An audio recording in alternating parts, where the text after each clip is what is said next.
խոչընդոտեք նիստից։ Ամենայն հարգանքով։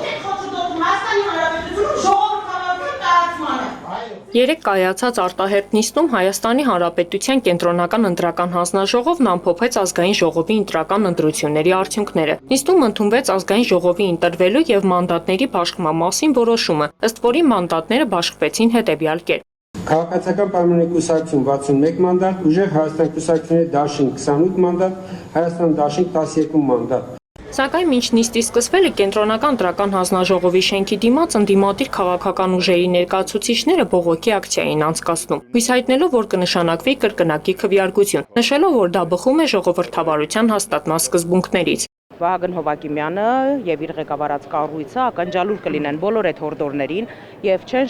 շեղվի սահմանադրության եւ մեր օրենսդրության պահանջներից եւ կկատարեն ճիշտ որոշում, ասել է թե կնշանակվի վերաքվեարկություն կոնկրետ այն տեղամասերի մասով, որտեղ անվավեր են ճանաչվել ընտրության արդյունքները։ Նիստում քաղաքական ուժերին հնարավորություն տրվեց ամփոփ ներկայացնելու իրենց դիմումները եւ հստակ սահմանելու, թե ինչ ակնկալիքներ ունեն, ըստ նրանց ինչ է տեղի ունեցել եւ ինչ պետք էր անել։ Այսպիսով Ուժեղ Հայաստան դաշինքի անդամ Արամ Վարդևանյանը խոսեց իշխանական թևի կողմից վարչական ռեսուրսի կիրառման եւ դիտորդական մարմնի արձանագրած խախտումների մասին, ընտրությունները որակելով ոչ լեգիտիմ։ Նրանց պահանջը մեկն էր. Վերաքվեարկության իրականացում։ Սա պարտադիր է։ Սա պարտադիր է, սա օրենքի պահանջն է։ Եթե այդ վերաքվեարկությունը անելու պայմաններում մենք չենք կարողանում հաղթահարել այն էական խախտումները, որոնք ազդել են ընտրության արդյունքների վրա, ապա պետք է պարզապես այս ընտրության արդյունքները ճանաչվեն անվավեր։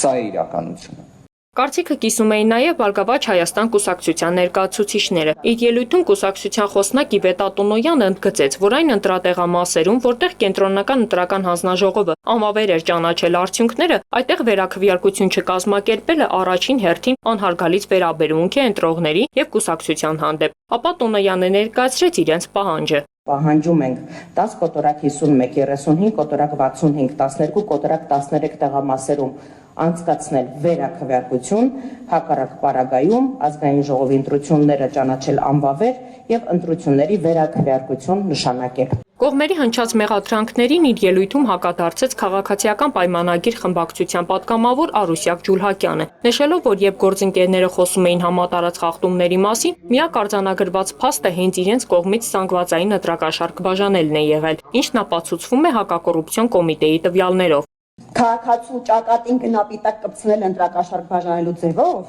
հետո գալ էստեղ խոսել ամոթից 1000 ներողություն։ Կնեք, ով է խոսում ամոթից։ Լռեք, ուղղակի լռեք։ Այս բոլոր ընտրակաշառատուները պատժվելու են, իրանց պատվիրատուները պատժվելու են։ Վերաքվեարկության պահանջներից հետո կենտրոնական ընտրական հանձնաժողովի նախագահ Վահագն Հովակիմյանը նշեց, որ վերաքվեարկություն չի իրականացվելու եւ եթե կողմերը խնդիր են տեսնում, կարող են դիմել սահմանադրական դատարան։ Կենտրոնական ընտրական հանձնաժողովը գտնում է, որ թիվ 12 կոտորակ 13, 10 կոտորակ 51 եւ 36 կոտորակ 65 ընտրական տեղամասերում քվեարկության արդյունքների անվավեր ճանաչումը չի ազդում ընտրությունների արդյունքների վրա։ Նիստից հետո ընդդիմադիր մի շարք քաղաքական ուժեր հանդես են եկել համատեղ հայտարարությամբ, պնդելով, որ խորհրդարանական ընտրություններն անցել են խախտումներով, իսկ պաշտոնական արդյունքները չեն արտացոլում ժողովրդի իրական կամքը։ Ըստ նրանց ձևավորվող իշխանությունը լեգիտիմ չէ, եւ երկրում իրավիճակի հնարավոր սրման ողջ պատասխանատվությունը ընկնում է Նիկոլ Փաշինյանի ու նրա վարչախմբի վրա։ Ընդդիմադիրները հայտարարել են, որ իրենց հետագա քայլերում գործելու են սահմանադրության շրջանակներում, պաշտպանելով քաղաքացիների իրավունքներն ու ժողովրդավարությունը։ Այս ամենից հետո կենտրոնական ընտրական հանձնաժողովն այսօր առավոտյան հայտարարություն է տարածել, մանրամասնելով վերաքվեարկություն չիրականացնելու պատճառները, ըստ որի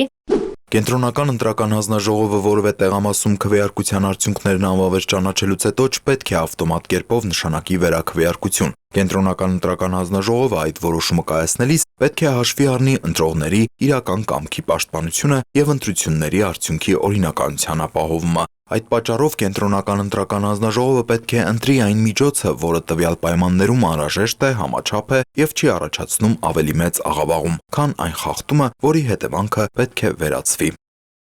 Լուիզա Սարգսյան, Սեյրան Հակոբյան, Հորիզոն։